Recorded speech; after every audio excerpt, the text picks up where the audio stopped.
오늘 성경 말씀은 하박국 3장 16절에서 19절입니다. 오늘 본문을 보면 하박국 선지자는 주변의 모든 상황을 초월한 듯한 감사의 고백을 하나님께 드리고 있습니다. 17, 18절 비록 무화과 나무가 무성하지 못하며 포도나무에 열매가 없으며 갈람나무에 소출이 없으며 밭에 먹을 것이 없으며 우리의 양이 없으며 외양간에 소가 없을지라도 나는 여호와로 말미암아 즐거워하며 나의 구원의 하나님으로 말미암아 기뻐하리로다. 이스라엘 지역에서 무화과, 포도, 갈람나무는 아주 중요한 수입원이 되는 식물들입니다. 양과 소도 마찬가지입니다. 이것들은 생계와 관련된 것들입니다. 그런데 하박국은 생계의 위협을 받는 상황에서도 여호와 하나님으로 인하여 기뻐하겠다고 하였습니다. 이 말씀만 보면 하박국 선지자는 우리와 비교할 수 없는 상당한 믿음의 소유자처럼 보일 수 있습니다. 그런데 하박국 선지자가 처음부터 하나님으로 인해서 감사했던 것은 아니었습니다. 오히려 정반대였습니다. 하박국 1장을 보면 처음에 하박국은 하나님에 대한 원망에 사로잡혀 있었습니다. 2절에서 그는 내가 강포로 말미암아 외쳐도 주께서 구원하지 아니하시나이다 라고 하면서 불만을 토로하였습니다. 하박국이 하나님께 원망한 것은 악인들이 극성하여 선한 이들이 고통을 받고 남유다의 정의가 사라져 가고 있는데도 하나님이 잠잠하셨기 때문입니다. 하박국이 이렇게 불평하자 하나님께서 응답해 주셨는데 그것은 하나님께서 갈대아인 곧 바벨론을 통하여서 남유다 백성들의 악을 징벌하시겠다는 것이었습니다. 하나님의 응답을 듣고 하박국 선지자는 하나님께 더 불평을 하였습니다. 즉 악인이 자기보다 의로운 사람을 삼키는데도 하나님께서는 어떻게 잠잠하십니까? 라는 것입니다. 바벨론은 하나님을 알지 못하고 우상을 섬기는 나쁜 사람인데 어떻게 그런 그들을 통해 남유다를 징벌하시느냐? 라는 것입니다. 비록 자기들이 악하여 하나님께 심판을 받아야 하지만 더 악한 바벨론을 심판의 도구로 사용하신다는 것은 도저히 납득이 가지 않는다는 것입니다. 하박국은 하나님이 이렇게 하시는 일에 도저히 이해가 되지 않았고 그것으로 인해서 하나님께 불평했던 것입니다. 하나님 말씀대로라면 이제 유다 나라는 바벨론의 침공으로 인해 힘든 시간을 보내야만 했습니다. 그런데 하박국서를 보면 하박국은 하나님이 앞으로 하실 일들을 들으면서 하나님께 대한 원망이 사라지고 오히려 하나님으로 인해서 기뻐하는 자가 되었습니다.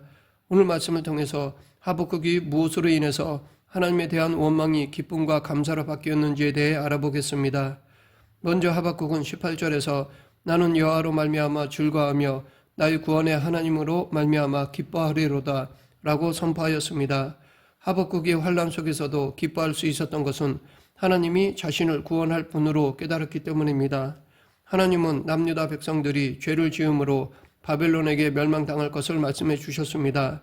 16절에 보면 하박국은 바벨론에 의해서 환난을 당할 이야기를 듣고서 두려움에 사로잡혔습니다. 얼마나 두려웠던지 창자가 흔들리고 입술이 떨릴 정도였습니다. 그리고 뼈는 썩고 몸이 떨릴 정도였습니다. 사실 바벨론과 전쟁을 치른다는 것은 공포스러운 일이었습니다. 바벨론은 그 당시 가장 강력한 나라였습니다. 그러하기에 그들과 전쟁을 치른다는 것은 남유다가 멸망할 것이고 그들의 삶은 고통과 절망 속에 빠질 것이 뻔한 것이었습니다. 그동안 남유다에게 커다란 기쁨이 되었던 것은 무화과 나무가 무성하고 포도나무 열매가 많고 갈람나무에 올리브가 가득하고 양과 소가 풍성한 것이었습니다. 그런데 이제 바벨론이 쳐들어오게 되면 이러한 것 남아나지 않을 것이었습니다. 땅은 황폐하게 될 것이고 자신들이 소유한 것들은 약탈을 당해서 먹고 사는 것조차 힘들게 될 것입니다. 자신들이 그동안 다졌던 삶의 자리가 무너지고 포로로 잡혀갈 때에 절망 속에 빠질 것입니다. 그런데 하박국은 그 상황을 생각하며 고백하기를 나는 여호와로 말미암아 즐거워하며 나의 구원의 하나님으로 말미암아 기뻐하리로다 라고 하였습니다. 이렇게 하박국은 멸망의 상황 속에서도 하나님을 자신의 구원의 근거로 삼으니까 기뻐할 수 있었습니다. 우리를 기쁘게 하는 것들이 세상에 많이 있습니다. 우리는 하는 일이 잘 될 때에 그것으로 기뻐합니다. 우리 자녀들이 잘 되는 것도 기쁨의 이유가 되기도 합니다. 건강하게 살아가는 것을 생각하면서 기뻐하기도 합니다. 그러한 기쁨들이 나를 살아가게 원동력처럼 여겨집니다. 그러나 이러한 것들은 영원하지 않습니다. 또한 나를 기쁘게 했던 것들이 오히려 나를 슬프게 하는 것으로 바뀔 수도 있습니다. 잘 되던 사업이 망할 위기에 있기도 하고 착하던 자녀가 걱정거리가 되기도 합니다. 건강하던 몸이 병들어 고통을 줄 때도 있습니다.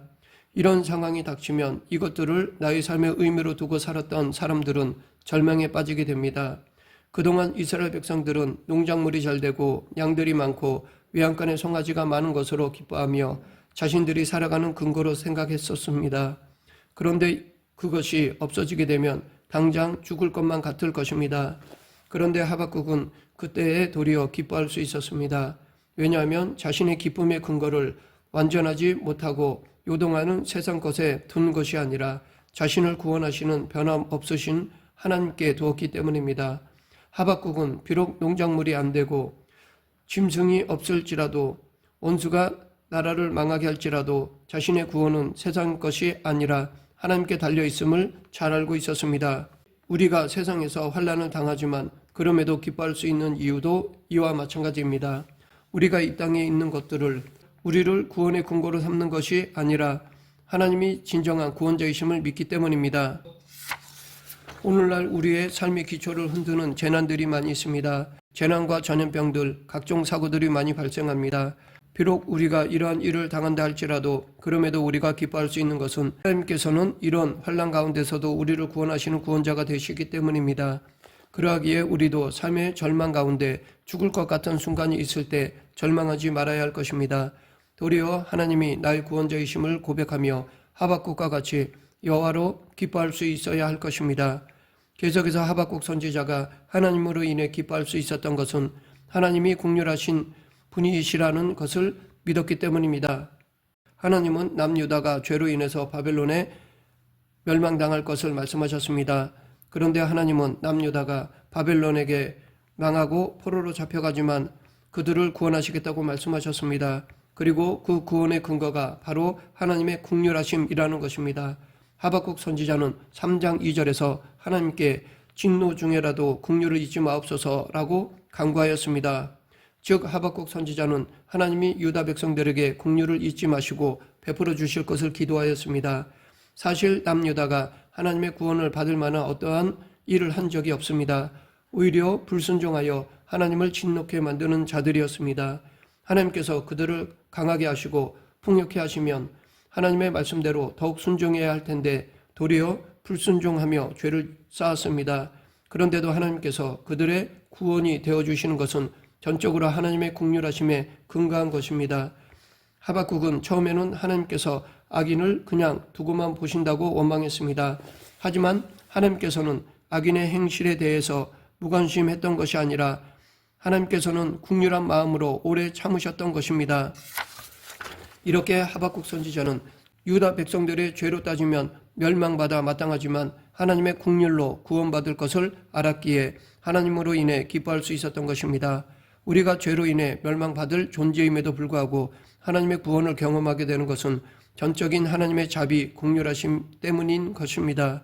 그래서 사도 바울도 로마서 5장 8절에서 우리가 아직 죄인 되었을 때 그리스도께서 우리를 위하여 죽으심으로 하나님께서 우리에 대한 자기의 사랑을 확증하셨느니라 라고 하였습니다. 우리가 죄인이지만 구원의 길을 열어주신 것은 하나님의 사랑, 긍휼이신 것입니다. 우리가 예수님을 믿으면서도 시시때때로 죄를 지으면서 살아가는 것이 우리들의 현 주소입니다. 그럼에도 불구하고 우리에게 소망이 있는 것은 하나님은 우리의 연약함을 아시고 불쌍히 여기시며 우리를 도우시는 분이시기 때문입니다. 요한복음에는 예수님 앞에 간음한 여인이 잡혀온 이야기가 있습니다. 사람들은 그녀를 향하여 돌을 들고 정죄하고 죽이려고 했지만 예수님은 그녀의 연약함을 보시며 불쌍히 여기셨습니다. 그리고 그녀에게 나도 너를 정죄하지 아니하노니 가서 다시는 죄를 범하지 말라라고 말씀하셨습니다. 그러하기에 우리가 죄를 지었을 때에 절망하기보다는 하나님의 긍휼을 구해야 할 것입니다. 긍휼이 많으신 하나님은 비록 우리가 죄 가운데 있을지라도 우리를 도우셔서 구원으로 이끌어 주십니다. 마지막으로 하박국이 하나님으로 기뻐할 수 있었던 것은 하나님이 자신의 힘이 되어 주실 것을 믿었기 때문입니다. 이제 앞으로 남유다는 많은 환난들이 발생할 것입니다. 그동안 자신들의 힘이 되었던 것들이 사라져 가게 될 것입니다. 그들이 의지했던 주변의 동맹국들도 함께 멸망하게 될 것입니다. 그동안 그들의 기쁨이 되었던 농작물과 짐승들도 없어져서 더 이상 그들의 힘이 되지 못할 것입니다. 이럴 때 사람들은 절망하게 됩니다. 사람들이 큰 절망적인 순간을 경험할 때에 다리에 힘이 풀립니다. 그래서 주저앉게 되는 것입니다. 그런데 하박국은 그 반대입니다.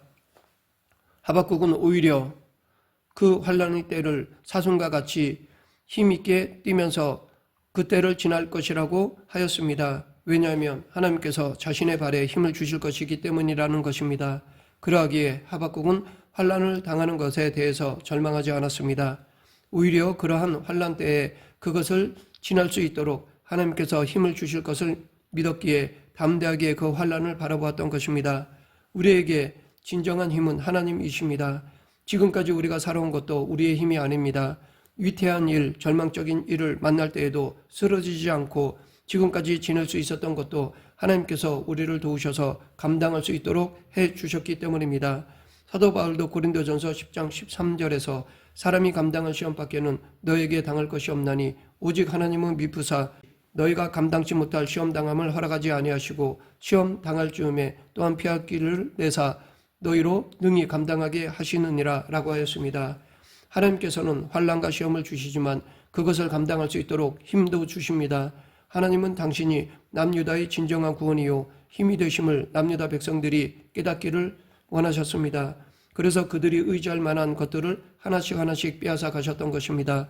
그들이 의지하던 물질, 주변에 있던 나라들도 의지하지 못하도록 무용지물로 만드셨습니다.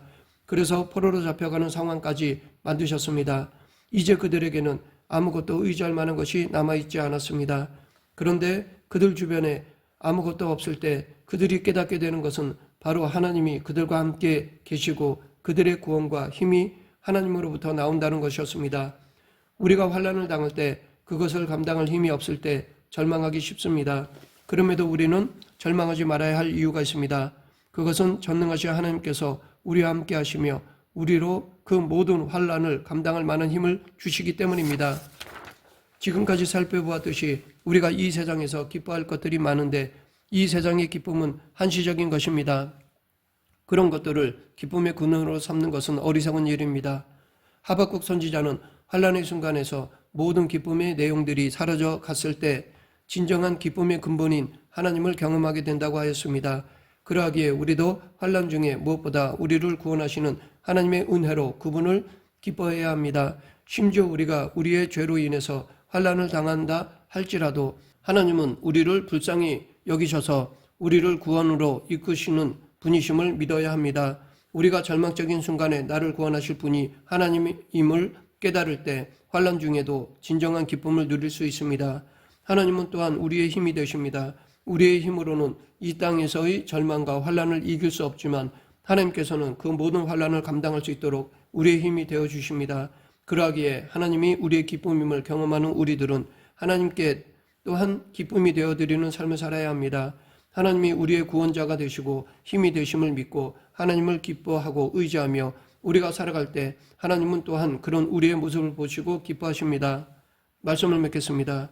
우리 모두 하나님이 우리의 기쁨의 근원임을 깨달음으로 하나님이 주시는 참 기쁨, 참 평화를 누려야 할 것입니다. 또한 하나님이 나의 구원이시고 힘이심을 믿고 고백하며 행함으로 하나님의 기쁨이 되어드려야 할 것입니다. 우리 모두 하나님만이 나의 기쁨, 평안, 행복임을 믿고 오직 예수 그리스도를 따름으로 하나님께 영광을 드리는 성도가 되길 간절히 축원합니다. 기도하겠습니다. 생사화복을 주관하시는 하나님 아버지, 오직 하나님만이 나의 피난처 요새 산성되심을 믿고 어떤 어려움 상황 속에서도 전적으로 하나님만 의지하는 그리스도인이 되게 하여 주시옵소서. 예수님 이름으로 기도드립니다. 아멘.